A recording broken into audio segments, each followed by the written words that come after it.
미국 증시가 폭락하며 패닉에 빠졌습니다. 전문가들은 당분간 조정을 거친 후 재상승할 것이라는 전망을 내놓고 있습니다. 이재용 삼성전자 부회장이 석방되면서 지배구조 개편이 탄력을 받을 것으로 예상됩니다. 핵심 금융계열사인 삼성생명에 관심이 모아지고 있습니다. 올해 출범 30주년을 맞은 아시아나항공이 장거리 노선에 집중하겠다는 미래 성장 전략을 발표했습니다. 현대차의 야심작 수소전기차 넥소가 내연기관 못지않은 뛰어난 주행성과 안락한 승차감을 선보였습니다.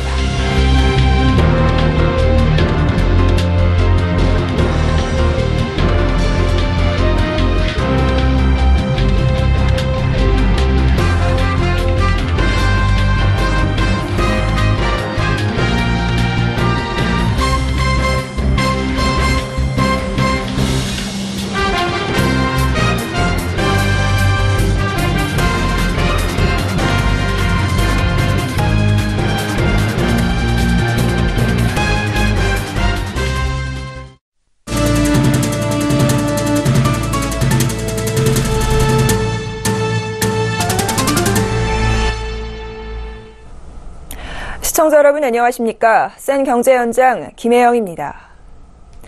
미국 증시가 혼란에 빠졌습니다. 다우지수와 S&P 500, 나스닥 지수가 모두 크게 떨어졌는데요. 물가와 금리 상승에 대한 우려, 증시 과열 등이 폭락의 원인으로 꼽힙니다.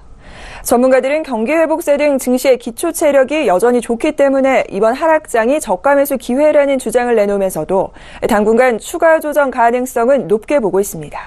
김서훈 기자가 보도합니다. 현지 시간 5일 뉴욕 증권거래소에서 다우존스 30산업 평균 지수는 전거래일 대비 4.6% 떨어진 24,345.75의 장을 마쳤습니다. 다우지수는 장중한 때 1,500포인트 이상 떨어지기도 했고 S&P 500 지수와 나스닥 지수도 각각 4.1%, 3.78% 급락했습니다. 미국 증시 조정 여파로 코스피도 오늘 1.54% 떨어진 2,453.31의 장을 마쳤고 코스닥도 0.01% 하락 마감했습니다. 전문가들은 이번 미국 증시 폭락에 특정 원인이 있지는 않다고 설명합니다. 특별한 악재는 없었지만 미국의 고용지표 호조와 시간당 평균임금 상승, 국채금리 상승과 기준금리 인상에 대한 우려가 맞물리면서 지수를 끌어내린 것으로 분석됩니다. 도널드 트럼프 대통령 취임 이후 미국 증시가 단기간에 40% 가까이 상승하면서 시장이 과열된 점도 조정의 원인으로 꼽힙니다. 이후 증시는 추가 조정을 거치겠지만 결국 재상승할 것이란 전망이 많습니다. JP모건은 이번 조정은 오히려 늦게 온 것이라며 급락장은 오래가지 않을 것이며 경기 침체의 조짐이 보이지 않기 때문에 저가 매수 기회가 될 수 있다고 주장했습니다. 실제로 미국 공급관리자협회 ISM은 미국의 1월 서비스업 활동이 97개월째 확장세를 유지하면서 시장 예상치를 크게 웃돌았다고 발표했습니다. 일각에서는 최근 미국의 증시 조정이 실적 장세로 가는 과정이라며 미국의 경제 펀더멘털이 여전히 강하기 때문에 경기 회복이 전제된다면 단기 조정 후 재상승에 진입할 것이라는 의견도 나옵니다. 반면 미국의 투자 전문가 사이먼 마이어 호퍼는 주가가 일정 주기에 따라 움직인다는 엘리엇 파동 이론을 바탕으로 S&P 500 지수가 10% 하락할 수도 있다고 예측했습니다. 서울경제TV 김성훈입니다. 집행유예로 풀려난 이재용 삼성전자 부회장이 가장 먼저 할 일은 지배구조 개편일 것 같습니다. 이 부회장의 2심 청구를 코앞에 둔 시점에서 나온 삼성전자의 액면 분할과 삼성물산의 서초사업 매각이 이를 위한 물밑 작업이라는 분석이 나오는데요. 이제 모든 관심은 핵심 금융계열사인 삼성생명에 집중되고 있습니다. 정훈규 기자입니다. 이재용 삼성전자 부회장이 집행유예로 풀려나면서 삼성생명이 보유한 삼성전자 지분에 대한 처분 조치가 나올지 관심이 집중되고 있습니다. 삼성그룹의 순환출자 해소와 금융산업 분리, 또 금융당국이 예고한 금융그룹 통합감독 문제를 한꺼번에 해결하려면 삼성생명이 보유한 삼성전자 지분을 처분하면 됩니다. 생명과 전자 간 지분 관계를 끊고 삼성물산을 정점으로 하는 지배구조가 완성될 경우 이 부회장은 명실상부한 삼성그룹 총수로 인정받습니다. 이 부회장은 삼성물산의 지분 17.1%를 보유한 최대 주주고 오너가 지분을 모두 합치면 30%가 넘습니다. 특히 삼성생명이 전자 지분을 처분하면 금산 분리와 금융그룹 통합 감독 대응 문제도 자연스럽게 해소됩니다. 금융회사는 자사의 대주주나 계열사의 유가증권을 보유할 때 보유 한도를 총 자산의 3%까지로 제한받습니다.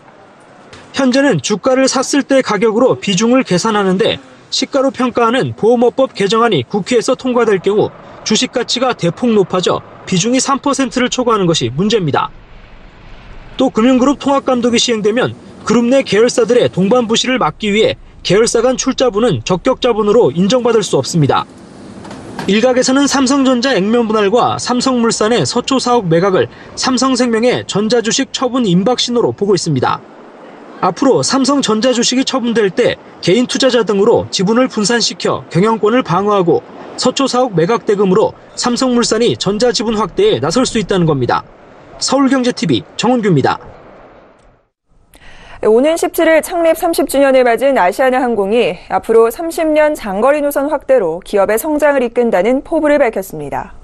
장거리 비행이 가능한 여객기를 늘려 기존 50%가량인 장거리 좌석 비중을 60%까지 끌어올린다는 계획입니다. 보도에 정찬신 기자입니다. 아시아나항공이 장거리 노선 확대로 승부수를 띄웠습니다. 제주항공과 TA항공 등 저비용 항공사가 성장세를 타면서 항공업계의 경쟁이 치열해졌기 때문입니다. 아시아나항공은 오늘 서울 중구 웨스틴 조선 호텔에서 창립 30주년 기자간담회를 열고 앞으로의 계획에 대해 설명했습니다. 장거리 노선에서 본격적인 복수민항 구도를 새롭게 만들어 가고자 합니다. 저희 장거리 기재의 주력 기종으로 350은 계속 확대할 계획입니다. 아시아나항공은 LA, 로마 등 12개의 장거리 노선을 가지고 있습니다. 경쟁사인 대한항공은 30개의 장거리 노선을 운영 중이라 앞으로 이 노선을 늘려 경쟁체제로 가겠다는 뜻입니다. 여기에 작년 4대가 도입된 A350은 올해 4월과 7월 각 한 대씩 총 2대를 추가 도입하고 오는 2022년까지 22대를 더 들여올 예정입니다. 도입이 완료된 A380 6대를 포함해 장거리 여객기를 총 32대 확보할 예정입니다. 이를 통해 장거리 노선 좌석 공급 비중을 기존 50.5%에서 60%까지 끌어올린다는 계획입니다. 장거리 중심의 항공사로 탈바꿈하겠다는 겁니다. 늘어난 여객기는 신규 노선에 투입됩니다. 우선 오는 5월과 8월 베네치아와 바르셀로나에 각각 신규 취항하는 등 노선 다변화에 나섭니다. 특히 베네치아는 단독 노선일 뿐 아니라 아시아에서 베네치아를 잇는 유일한 직항 노선입니다. 현재 아시아나항공은 23개국 64개 도시에 78개의 노선을 운영하고 있습니다. 단거리 노선에도 연료 효율이 높은 차세대 여객기를 도입해 수익성을 높인다는 보관입니다. 기존 단거리 노선에 이용되는 A320, A321 등을 A321 네오로 교체하는 겁니다. 이 비행기는 신형 엔진을 장착한 데다 동체가 탄소 섬유로 돼 있어 A321 대비 연료비가 20%가량 절감된다고 이 회사는 설명했습니다. 서울경제TV 정창신입니다. 다음 달 출시를 앞둔 현대차의 야심작 수소전기차 넥소. 궁극의 친환경차로 불리는 넥소가 과연 내연기관 못지않은 성능을 발휘할 수 있을지 직접 몰아봤습니다. 앵커 리포트입니다. 칼바람이 몰아치는 영하 10도의 날씨에 넥소를 타고 일산 현대모터 스튜디오에서 여주 휴게소까지 116km를 달렸습니다. 우선 차키를 들고 다가가자 숨어있던 차량의 문손잡이가 자동으로 튀어나와 운전자를 반깁니다. 차량이 올라타자 12.3인치의 대화면 통합형 디스플레이가 눈에 띕니다. 내비게이션뿐 아니라 수소에너지 흐름 충전소 등 다양한 정보를 볼 수 있습니다. 기어봉을 대신한 전자식 변속 버튼은 다소 생소하게 느껴집니다. 기어봉을 잡고 앞뒤로 밀고 당기는 대신 버튼을 눌러 주차, 후진, 전진하는 방식입니다. 출발하기 전 자동 초유주차 버튼을 누르자 운전대에서 손을 떼고 있는데도 차량 스스로 움직여 주차장을 매끄럽게 빠져나옵니다. 시내 도로에 들어서 차선 변경을 위해 방향 지시 등을 켜자 후측방 카메라 영상이 계기판 안에 뜹니다. 사각지대가 없어 손쉬운 차선 변경이 가능했습니다. 주행 성능도 훌륭합니다. 고속도로에 들어서 악셀을 밟자 폭발적인 가속력은 없었지만 힘이 부족하다는 생각은 들지 않았습니다. 민첩한 핸들링과 안정적인 코너링을 자랑합니다. 정숙성은 단연 최고입니다.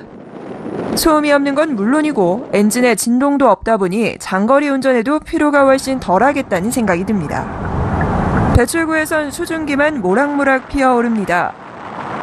매캐한 배기가스를 내뿜던 내연기관차와 달리 궁극의 친환경 차라는 걸 실감케 합니다. 뛰어난 실용성도 강점입니다. 넥소는 충전의 편리함과 뛰어난 항속거리를 자랑합니다.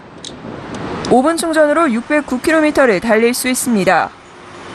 전 세계의 수소차 가운데 한 번 충전으로 달릴 수 있는 가장 긴 주행거리입니다. 내연기관 차량 못지않은 뛰어난 주행 성능과 안락함을 선사한 넥소. 국내 시장 안착이 기대됩니다.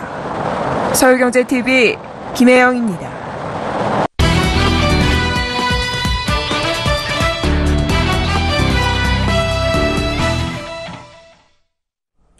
출퇴근 시간에 카풀을 연결해주는 카풀앱을 둘러싸고 논란이 뜨겁습니다. 현행법상의 출퇴근 시간을 어떻게 해석해야 하는지가 문제인데요. 이 카풀앱에 대한 불법 논란은 사실 몇 년 전 있었던 우버, 에어비앤비 등 공유 경제를 둘러싼 불법 논란이 재발하는 것이라고 해석할 수 있습니다. 결국 4차 산업혁명 시대를 앞두고 신산업을 가로막고 있는 규제를 어떻게 해결해야 하는지, 신산업과 기존 업계의 갈등을 어떻게 풀어나가야 하는지에 대한 논의로 확대될 수 있을 텐데요. 자세한 이야기 이보경 기자와 이야기 나눠보겠습니다. 자, 이 기자, 이렇게 논란이 되고 있다라는 이야기는 계속해서 나오고 있는데 그 이유가 무엇인가요? 네. 출퇴근 방향이 같은 사람들이 자동차를 나눠 타는 것, 이게 카풀이 아니지 않습니까? 최근에는 이 카풀이 모바일로 부활을 했는데요. 이 카풀을 연결해주는 애플리케이션이 나타난 겁니다. 이용자가 가려는 위치를 설정을 하면 목적지가 같은 운전자를 앱이 연결해주는 겁니다. 이게 택시 요금보다 평균 30% 정도 더 저렴해서 인기를 끌고 있습니다. 네, 이렇게 요금도 저렴하고 아무래도 편리하다 보니 많은 사람들이 관심이 있을 것 같은데요. 그런데도 불구하고 몇 년 전에도 우버를 놓고 굉장히 많은 논란거리가 됐었는데 이번에 이렇게 다시 불거진 이유 어디서 찾아볼 수 있습니까? 네. 카풀앱 업체가 통념상으로 출퇴근 시간이 아닌 시간대에도 서비스를 하겠다라고 나서서 이 논란이 되고 있는 건데요. 현행의 여객 자동차 운수사업법 81조를 보면요. 이 자가용은 유상 운송 및 임대 알선을 해서는 안 된다라고 규정을 하고 있습니다. 다만 그동안 카풀앱 서비스가 가능했던 것은 예외적으로 출퇴근 시간 승용차를 함께 타는 경우는 허용하고 있기 때문입니다. 이 문제는 플러스라는 카풀앱 업체가 출퇴근 시간 선택제를 도입하면서 불거졌는데요. 기존 카풀앱은 출근 시간인 새벽 5시에서 오전 11시, 퇴근 시간인 오후 5시에서 새벽 2시에만 서비스를 제공했습니다. 그런데 한 업체가 이 운전자가 직접 출퇴근 시간 4시간을 선택해서 서비스를 할 수 있게 한 겁니다. 이 업체는 유연근무제가 보급되면서 출퇴근 시간이 제각각이 됐기 때문에 당연한 시간 확대라고 주장을 하고 있습니다. 반면에 이 택시업계에서는 24시간 영업을 하겠다는 것이 아니냐면서 강력하게 반발하고 있는 상황입니다. 네, 이 미국 우버가 사실 우리나라에서 앞서도 얘기했지만 논란거리가 계속 되어 왔습니다. 그리고 끝에 결국 불법 논란 끝에 퇴출이 됐는데요. 이런 논란이 사실상 계속해서 반복되고 있는 거 아닌가, 같은 수준 아닌가 싶어요. 어떻게 보시나요? 네, 그렇습니다. 이 퇴출된 우버와는 다르게 이 출퇴근 시간에만 운영을 하고 있고요. 또 그 출퇴근 시간을 어떻게 해석해야 할지 이것이 논란이 되고 있는 점에서 이 우버 때와 논란의 결이 살짝 다르기는 합니다. 그렇지만 이 공유 경제를 둘러싸고 택시업계와 충돌하고 있다라는 점에서 논란이 반복되고 있다라고 할 수가 있는데요. 이 4차 산업혁명의 흐름에 따라서 나타나는 공유 경제 활성화가 세계적으로 나타나는 흐름이기 때문에 이 같은 논란은 계속 재발할 것으로 보입니다. 이 공급자 위주에서 일방적으로 공급하는 것을 수요하는 것이 아니라 소비자가 원하는 시간, 원하는 품질 등에 맞춰서 서비스를 제공을 하고 이를 어플이 쉽게 중개해주는 서비스가 4차 산업혁명에서 나타나는 변화이기 때문에 이런 논란은 계속될 것이라는 것이 전문가들의 시각입니다. 따라서 이 문제를 카풀앱에만 한정시켜서 생각할 것이 아니라 4차 산업혁명 시대를 우리가 어떻게 준비해야 할지 이런 고민도 본격적으로 나눠야 할 때라는 지적이 나옵니다. 네, 4차 산업혁명 시대 그리고 공유 경제 빼놓고 갈 수 없는 부분일 텐데요. 정부에서는 어떻게 반응하고 있습니까? 네. 카풀을 비롯한 공유경제 서비스를 무조건 반대할 것은 아니다라고 입장을 밝히고 있는데요. 해결할 수 있는 방안을 모색해보자는 제안이 이어지고 있습니다. 대표적으로 이 대통령직속위원회인 4차 산업혁명위원회가 카풀앱과 관련해서 민관이 머리를 맞대고 토의해서 합의해서 이끌어내기 위한 규제 제도 혁신 해커톤을 개최한다고 밝혔습니다. 그렇지만 이 택시업계가 카풀앱에 대한 논의가 공론화되는 것 자체에 반발을 하고 있기 때문에 이 해커톤에 불참을 선언하고 있습니다. 이 택시업계는 지금까지 1, 2차 해커톤에 불참했던 데 이어서 다음 달에 열리는 3차 해커톤에도 불참하겠다고 선언했는데요. 이 4차위가 3차 해커톤에서는 이 카풀앱을 빼고 택시업계만 참석해서 진행한다라고 밝혀서 반발을 산 데 이어서 다음 달에는 이 택시업계도 불참을 통보하는 등 난믹상을 보이고 있습니다. 이에 스타트업계는 이 4차위가 제 역할을 못하고 오히려 문제를 키우는 것이 아니냐면서 비판의 목소리를 높이고 있습니다. 또 업계에서는 이 스타트업들이 경영 전략이 아니라 대관 업무에 집중해야 하는 상황이 벌어지고 있다면서 정책 당국의 책임 있는 자세가 필요하다고 호소하고 있습니다. 네, 지금까지 카풀앱을 둘러싼 논란에 관해 경제산업부 이보경 기자와 자세한 이야기 나눠봤습니다. 오늘 말씀 고맙습니다.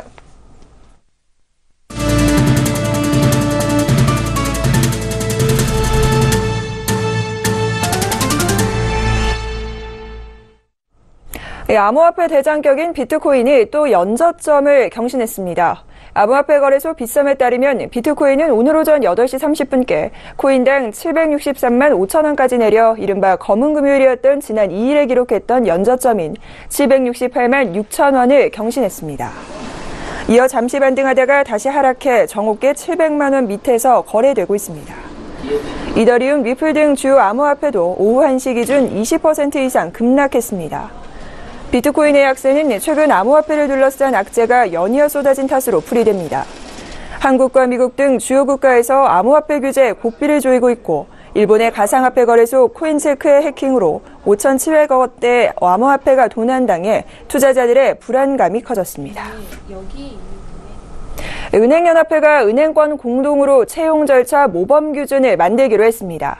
최근 불거지고 있는 은행권 채용 비리 의혹과 관련돼 이러한 문제가 향후 발생하지 않도록 공동기준 및 절차를 만들겠다는 것입니다.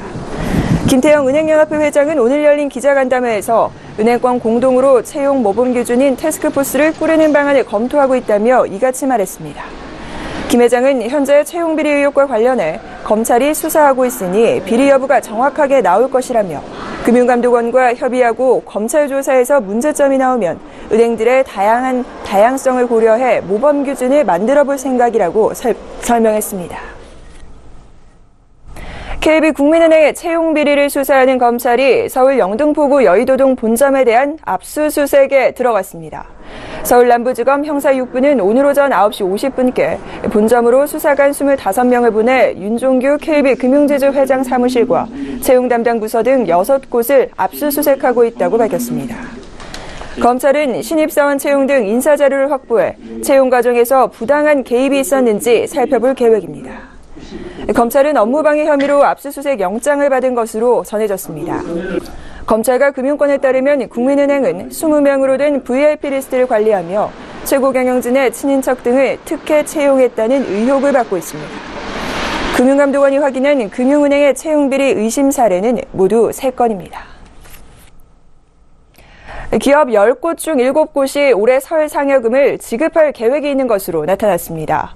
한국경영자 총협회에 따르면 올해 설 상여금을 지급할 계획이 있는 기업은 71.4%로 지난해 68.4%보다 3%포인트 증가했습니다.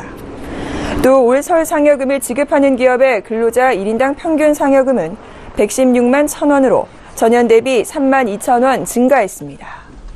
올해 설 연휴일 수도 평균 4.1일로 전년보다 0.2일 증가한 것으로 조사됐습니다.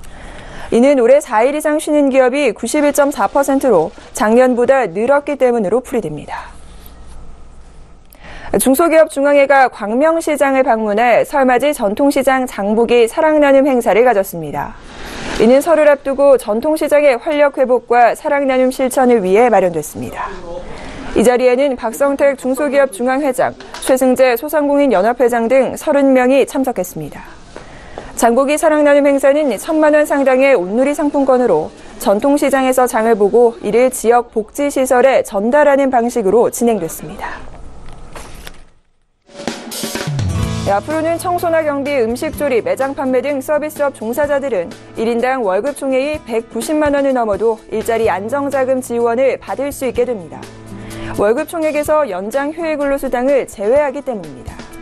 기획재정부는 오늘 이 같은 내용을 담은 소득세법 등 14개 세법 시행령 개정안이 국무회의를 통과해 이달 중 공포 시행된다고 밝혔습니다.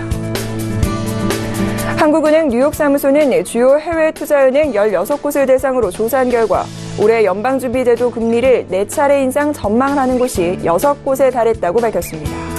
다음 달 한국과 미국 간 정책금리 역전이 예상되는 가운데 미금리 인상 속도가 더 빨라진다는 전망이 확산되고 있습니다. 경남 김해 진영에서 부산 기장을 잇는 왕복 4차선 부산 외곽순환 고속도로가 오는 7일 오후 5시부터 완전 개통합니다.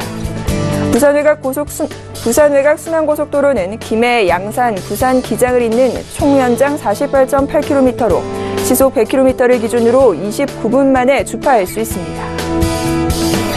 현대차그룹이 설을 앞두고 협력사 납품 대금을 미리 지급하겠다고 밝혔습니다. 현대차와 기아차 등 5개 회사는 1조 4천여 원을 연휴 전 지급할 계획입니다.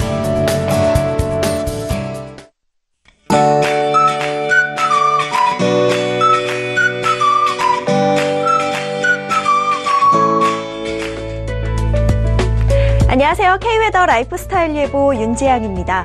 강추위가 좀처럼 누그러지지 않고 있습니다. 전국 대부분 지방에 한파특보가 내려진 가운데 내일 아침도 영하 10도를 밑도는 매서운 추위가 이어지겠는데요. 아침 기온 서울 영하 12도, 춘천 영하 17도, 대구 영하 10도로 예상됩니다. 대기도 무척 건조합니다. 동해안 전 지역에 건조경보가, 그 밖에 많은 지역에 건조주의보가 발효 중인데요. 추운 날씨에 화기 사용이 늘면서 불이 날 가능성이 높습니다. 화재 예방에 유의하시기 바랍니다. 위성 영상입니다. 현재 전국이 대체로 맑은 가운데 해상에는 눈구름대가 발달하고 있습니다. 제주도는 내일 새벽까지, 울릉도 독도는 내일 낮까지 이어지겠고요. 많은 눈이 내려 쌓이겠습니다. 내일은 중국 상해 부근에 위치한 고기압의 영향을 받겠습니다. 자세한 지역별 날씨는 나절 예보로 알아보겠습니다. 중부지방 막다가 점차 구름이 많아지겠습니다. 한낮에 서울과 대전 영하 1도로 낮 기온은 오늘보다 높겠습니다. 동해안 지방 가끔 구름 많겠고요. 울릉도 독도는 눈이 내린 뒤 낮나절에 그치겠습니다. 남부지방 구름이 다소 지나겠습니다. 아침 기온은 오늘과 비슷하겠지만 낮 기온은 오늘보다 높겠습니다. 물결은 서해와 남해상에서 최고 3m, 동해상에서 최고 4m로 높게 일겠습니다. 주 후반부터 기온이 점차 오르면서 토요일은 예년 이맘때 기온을 회복하겠는데요. 하지만 일요일부터 다시 기온이 떨어질 것으로 전망됩니다. 이번과 같은 매서운 한파는 아니겠지만 평년보다 낮은 기온이 예상돼 계속해서 건강관리 유의하셔야겠습니다. 날씨였습니다. 센 경제 현장 오늘 준비한 소식 여기까지입니다. 시청해주신 여러분 고맙습니다.